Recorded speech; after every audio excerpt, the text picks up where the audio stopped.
Hola amigos, continuando con mi canal llamado El Porqué en el Folclore, recordemos que todo hecho folclórico debe responder esa pregunta. Si no lo hace, no es folclórico. El tema de hoy: el florecimiento y ocaso del folclore.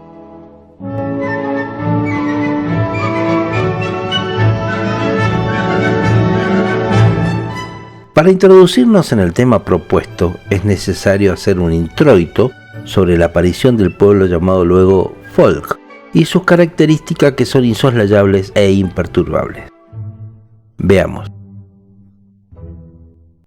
Desde la formación de las primeras sociedades no étnicas de Europa, especialmente en Inglaterra y Francia, surgidas luego del retiro romano allá por el siglo V después de Cristo de sus tierras, surge una sociedad, un pueblo que tiene características especiales.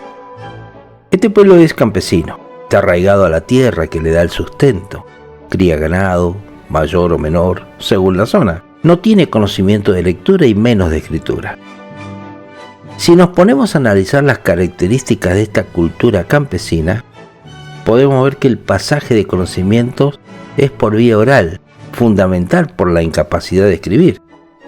También es empírica, pues nada tiene otro fundamento que la experiencia misma, resultante de una creación espontánea, utilizando los elementos que tiene a su alrededor, que conoce o que descubre, o bien ya sea por elementos que le llegan de otros lugares, y también de creaciones para cubrir una necesidad.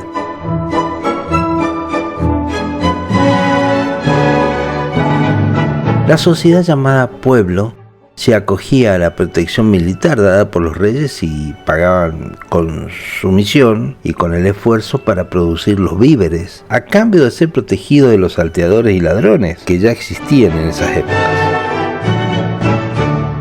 Toda diferencia era resuelta por los reyes y demás nobles, quienes oficiaban de jueces, de abogados y policías, encarcelando o resolviendo sobre cualquier tema. Así se va diferenciando una sociedad de otra. Se observa que se pueden distinguir tres culturas: la étnica, la menor y más débil, conformado por los grupos indígenas que eran regidos por sus particularidades y que no se acoplaban en las demás sociedades imperantes. Luego estaba la sociedad del pueblo campesino, de la que hice un esbozo de sus características. Y por último, la sociedad superior, la de la nobleza, la que subyuga por fuerza y aprovechamiento a las demás, incorporando todo lo novedoso, lo reciente, lo estudiado, lo exógeno. Es la que analiza lo creado y tiene más capacidad de obtener elementos para seguir con la supremacía cultural y social de aquellos primeros años. En esa sociedad estaban los iluminados, principalmente monjes. Eran quienes escribían y dibujaban la Santa Biblia. Lo hacían al dibujar y pintar con pinturas creadas con tierras, vegetales, sangre, etc. Así, iluminaban las Sagradas Escrituras. Esta capacidad de leer y escribir y pintar era una exclusividad de hombres. Nunca se admitía la posibilidad de que la mujer lo hiciera. Ello produjo que hasta hoy mismo la mujer sufriera postergaciones al respecto. No tan solo en la sociedad campesina, sino en todas las sociedades. Y esto ya no circunscripto a Europa, sino que sucede en todo el mundo en distinto grado y aún continúa de igual manera en algunos sitios del orbe. En el análisis de las características de la cultura campesina, importante es detenerse en que estos grupos o pueblos eran pequeños de no más de 1000 personas y estaban aislados. No tenían contacto directo y permanente con otras sociedades así. Cuando llegaba un elemento distinto, novedoso, para aplicar ante una necesidad, este elemento debía pasar por la aceptación o no de la población. Para ser adoptado debían transcurrir tiempos largos como para llegar a ser parte de los usos y costumbres de ese pueblo. Lo normal era un transcurso secular, o sea, mayor a 100 años, donde luego de pasar por el tamiz de varias generaciones era tomado como propio. Hasta que el pueblo las canta, las coplas no son. Y cuando el pueblo las canta, pronto se olvida el autor.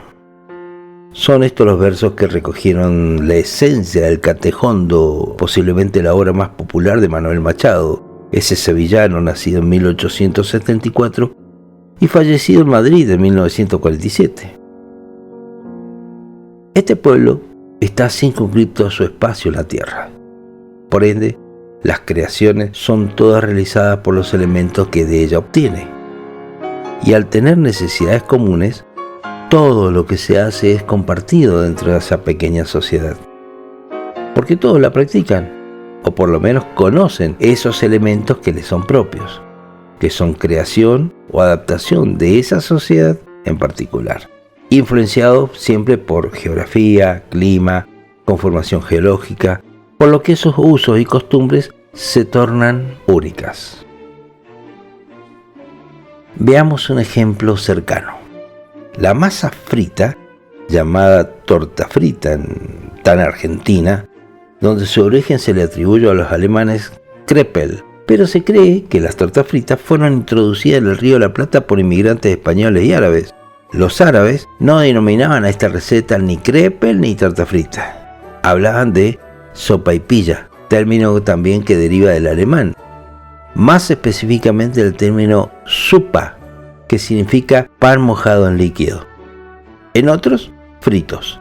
Y en algunos lugares se hacen redondas con un agujero al medio y armadas con la mano. En otros lugares usan zapallo para la masa. En otros lares se enfríen con grasa. En otros con aceite. Se hacen rectangulares y las he visto redondas con repulgue. Todas las formas son de distintas regiones que abarcan más de un país y cada lugar reconoce la torta frita como propia. Luego de haber pasado ese tiempo necesario que indique y toma resalte lo dicho por Machado.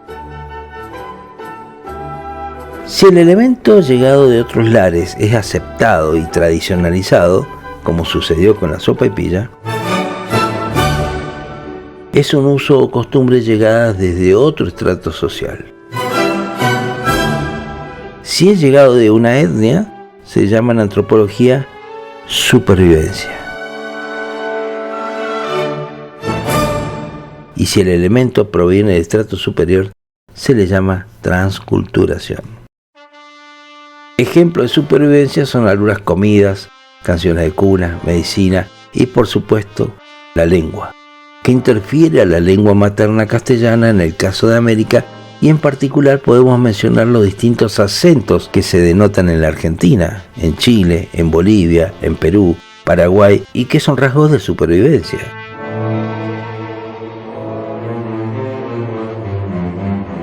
Otro caso sucede en la costa oriental de nuestro país con el yeísmo, traído por la sociedad española arábica llegada con la conquista a partir del 1500. Y en ese caso es una transculturación. El pueblo, en la época medieval en Europa, guardaba particularidades que lo hacían identificar como el pueblo de, y sus integrantes eran reconocidos por el nombre y de dónde provenían. John de Holiday, Albert de York, Guy de Gisborne, Robin de Lothsky, más conocido por la novela folclórica de Robin Hood.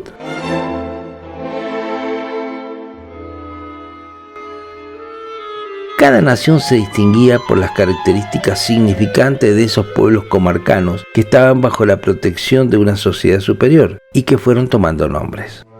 Así estaban los galos, los francos, los de Britania.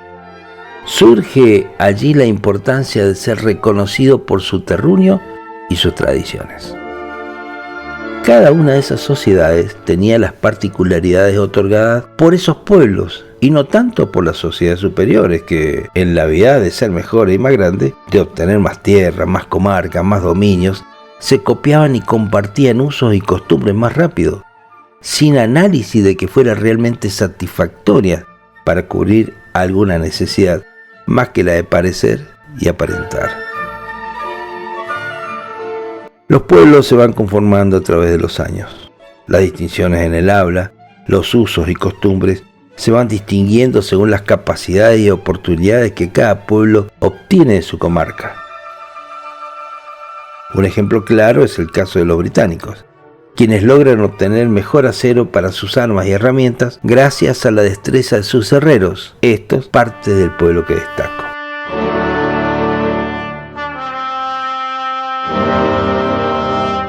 Ya en el siglo XVII, en plena época del romanticismo, aparecen en los estratos superiores los gustos por lo popular y lo tradicional.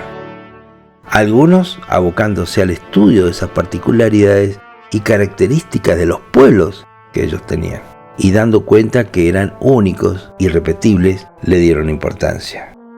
Tanto como para dejar por escrito lo que hasta ese momento era nada más que sucesos empíricos, tradicionales, regionales, transmitidos en forma oral, sin, hasta ese momento, recabar en la importancia que se escondía tras el rutinario uso y que le daba una significativa diferencia con los demás pueblos del orbe. A estos estudiosos se les llamó anticuarios, pues compilaban antigüedades populares del pueblo, antigüedades que comprendían todos los elementos usados en la lengua, los modos, los cuentos, la fábula, todo lo psíquico y todo lo terrenal, comidas, vestimentas, moradas, arneses, herramientas, armas, formas de utilización, etc.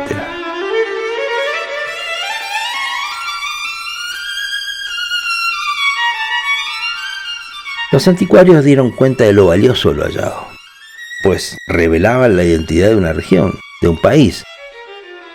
Ese valor estudiado fue distinguido primero por el escocés Walter Scott, nacido en 1771 y fallecido en 1832.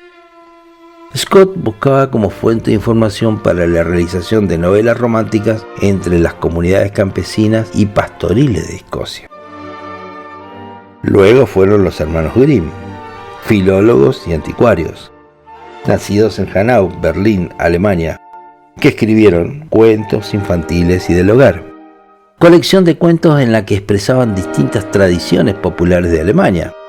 Así aparece Cenicienta, Barba Azul, La princesa y el sapo, Blancanieves, Hansel y Gretel, entre otros.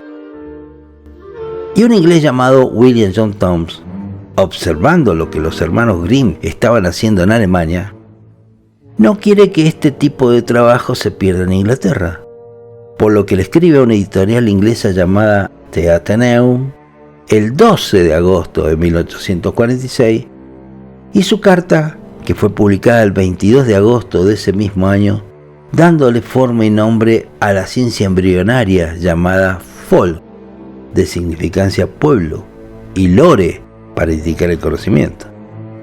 Utilizó dos vocablos del sajón antiguo, folk, pueblo, y lore, saber. Así, el estudio del pueblo folk toma forma de ciencia, pues está implícita en la carta misma. Solo transcribiré una parte donde pide a la editorial. El Ateneo, con su circulación más amplia, puede llevar a cabo de una manera 10 veces más eficaz reunir el número infinito de hechos minuciosos que ilustran la materia que he mencionado.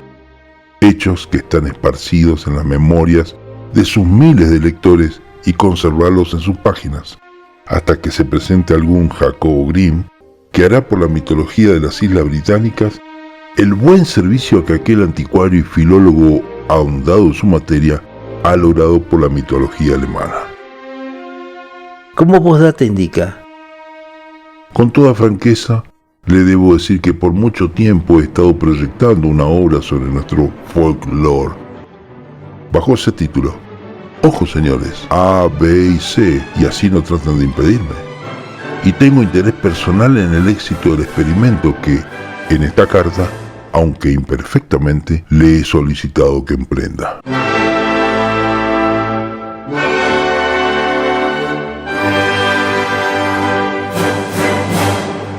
La carta la firma con un seudónimo, Ambrose Merton. Y queridos amigos, El texto completo de esa carta está en mi libro y aquel que lo desee puede obtenerlo fácilmente escribiendo a mi canal. Volviendo al tema, en 1878, con la fundación de la Folklore Society, aparece la primera sociedad folclórica de carácter científico que define el folclore como ciencia y elabora su programa. La palabra en inglés sería más o menos así: folklore. Lo que al llegar a América se castellanizó y se menciona folclore en Argentina o folclore en Chile, escribiéndolo con C, pero en realidad se escribe con K, pues es un nombre propio y por serlo así debería guardar su escritura y pronunciación original. En Argentina aparece el estudio sistemático de la mano del etnógrafo entrerriano Juan Bautista Ambrosetti, nacido en 1865 y que nos dejó en 1917, considerado como el padre de la ciencia folclórica argentina. Junto a Joaquín B. González y Estanislao Ceballos trabajaron en pos de la ciencia. Al que destaco, y es más cercano en las épocas, y que fuera el maestro de mi querida maestra Alicia Cora, que le dio de curro, es al profesor Augusto Raúl Cortázar, que nos dice en su libro ¿Qué es el folclore?, que recomiendo para el Nobel del estudio folclórico, indica: nada es folclórico de por sí gracias al solo hecho de existir. Para alcanzar aquella condición debe llegar a ser, convertirse en folclore, el cual aparece así como un fruto logrado, vale decir, como término feliz de un largo proceso. No es posible concebirlo como un conjunto rígido y estático, sino como un perpetuo devenir, corriente sin cesar cambiante y no anquilosado tesoro que cada generación deba entregar intacto a la que le siga. Su mérito no finca en una especie de momificación milenaria, sino en un lozano vigor con que renueva sus elementos, sin diluir sus valores ni alterar la esencia de su carácter. Por cierto, no podemos despojar a esta noción de su correlativa necesaria: el ritmo con que tal perpetua renovación se produce. Es verdad que en el transcurso de la historia hay en cada país épocas que suspiran por el pasado, lo consideran superior al presente en decadencia y se aferran a esas costumbres, a las que fueron norma para sus prestigiados antepasados. Otro periodo, en cambio, vive en el ritmo contemporáneo y trasuntan los usos, prácticas e ideales que dicen estar de moda. Lo antiguo ridiculiza y estorba.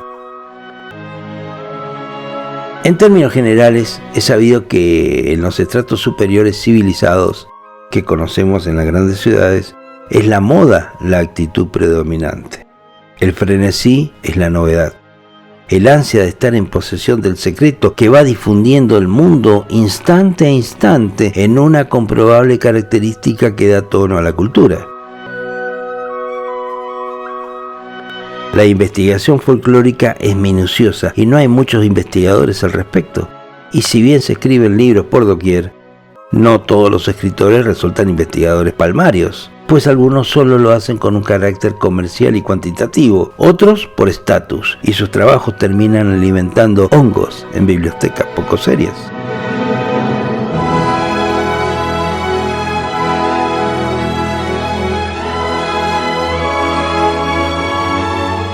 Así, el pueblo folk investigado da como resultado de la investigación 3 caracteres fundamentales: el folclore vigente, el folclore histórico y el folclore naciente.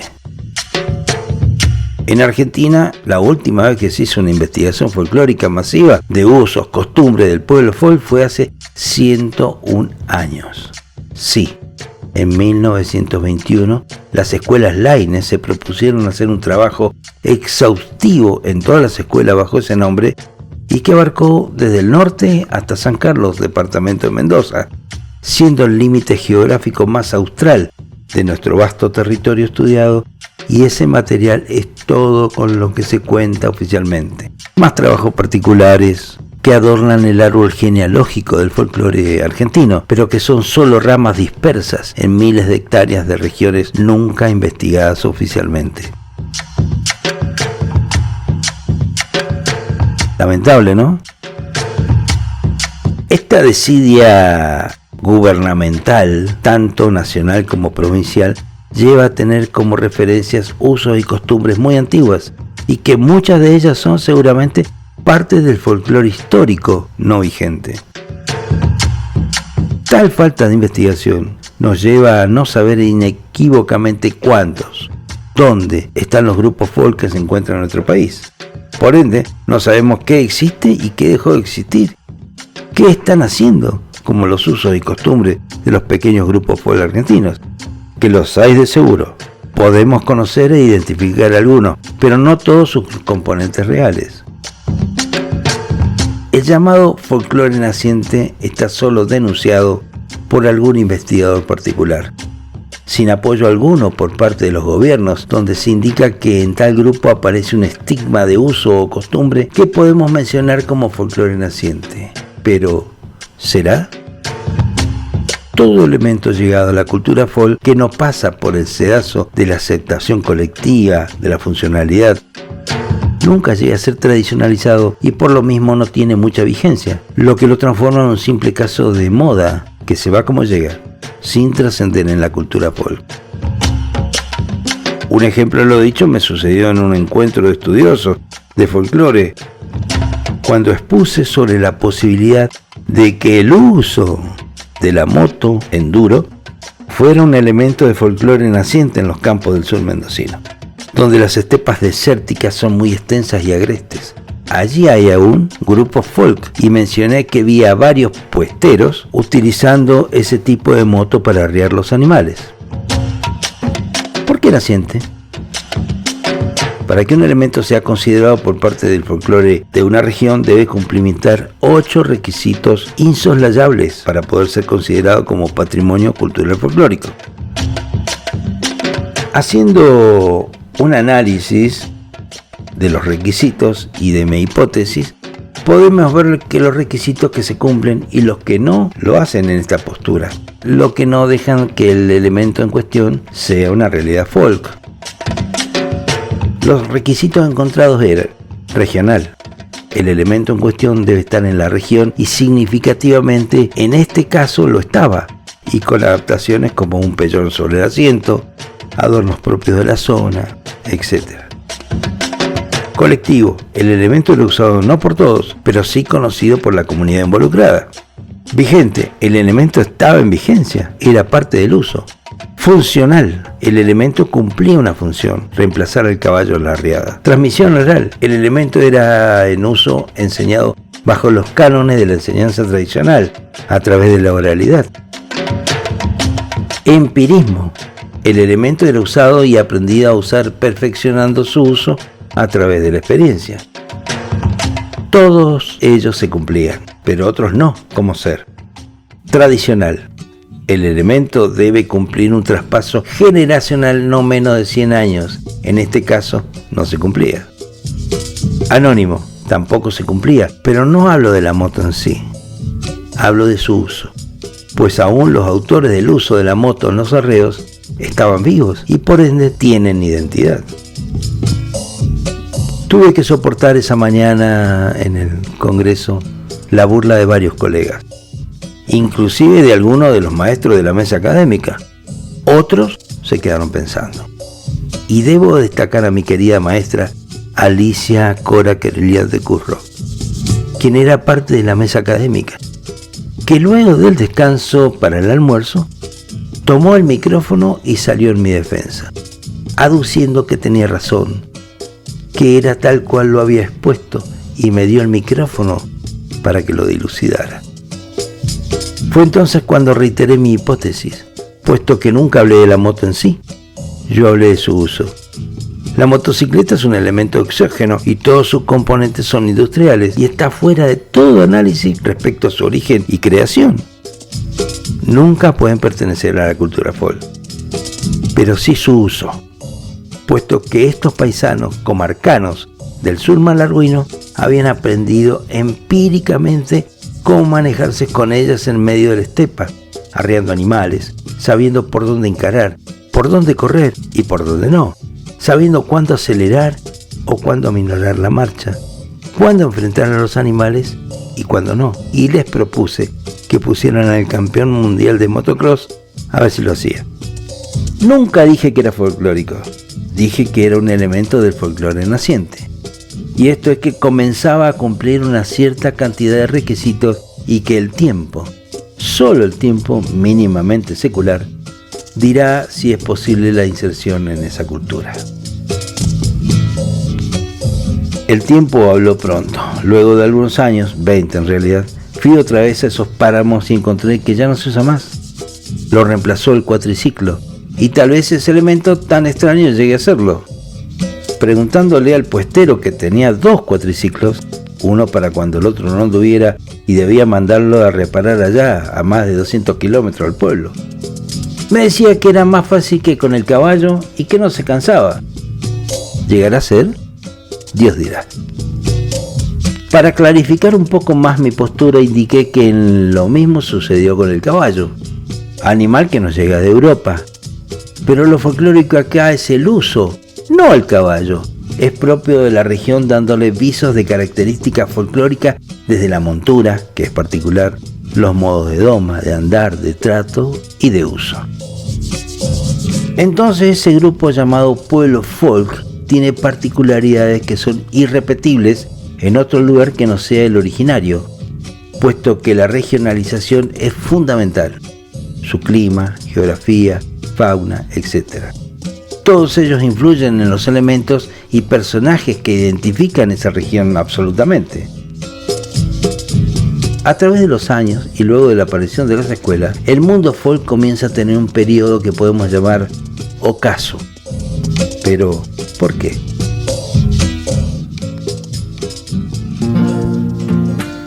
La escuela sistemática trae a la cultura folk conocimientos fabulosos, donde el niño, principalmente, aprende sobre todos los elementos que se conocen en la actualidad. Y un niño de la pampa húmeda aprende que hay animales para ellos antes desconocidos. Lo mismo sobre plantas, aprende matemáticas, geografía, historia y se entera de que existen los camellos, las jirafas y se encuentra con un mundo inmenso, totalmente distinto a su comarca. Se entera de las grandes ciudades, de sus beneficios y cuando vuelve a su rancho se encuentra lo de siempre y su cabeza ha cambiado y comienza a desestimar lo aprendido de su hogar y sueña con irse apenas pueda hacia el lugar maravilloso llamado ciudad.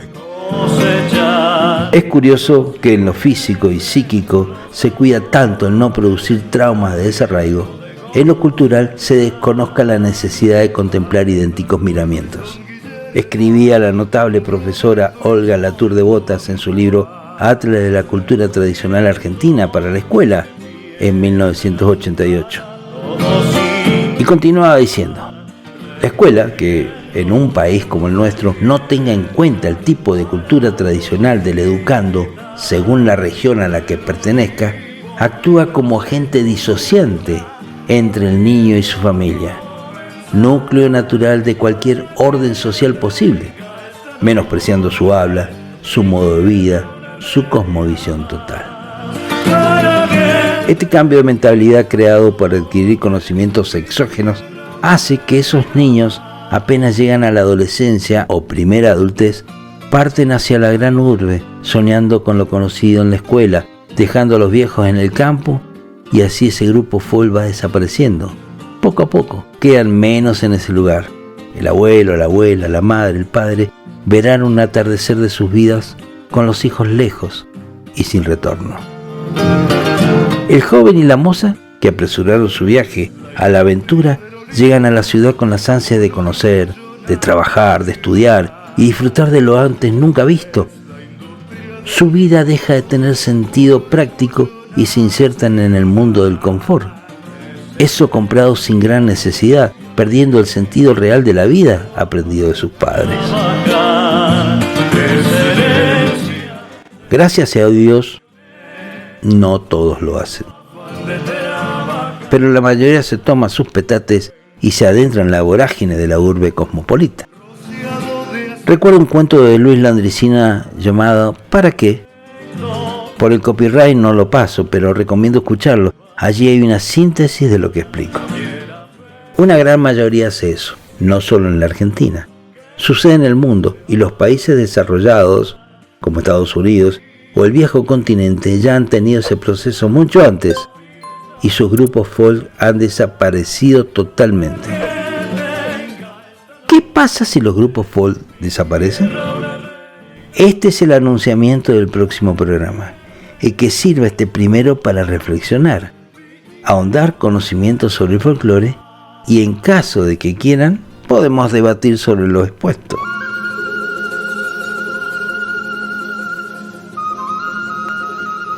Gracias amigos por ver y escuchar el Porqué en el Folclore. Y les recomiendo la gauchada de suscribirse, comentar y compartir con otros que gusten del folclore y así poder continuar emitiendo este canal que es totalmente gratuito, sin más interés que dar un cacho de cultura. Hasta pronto.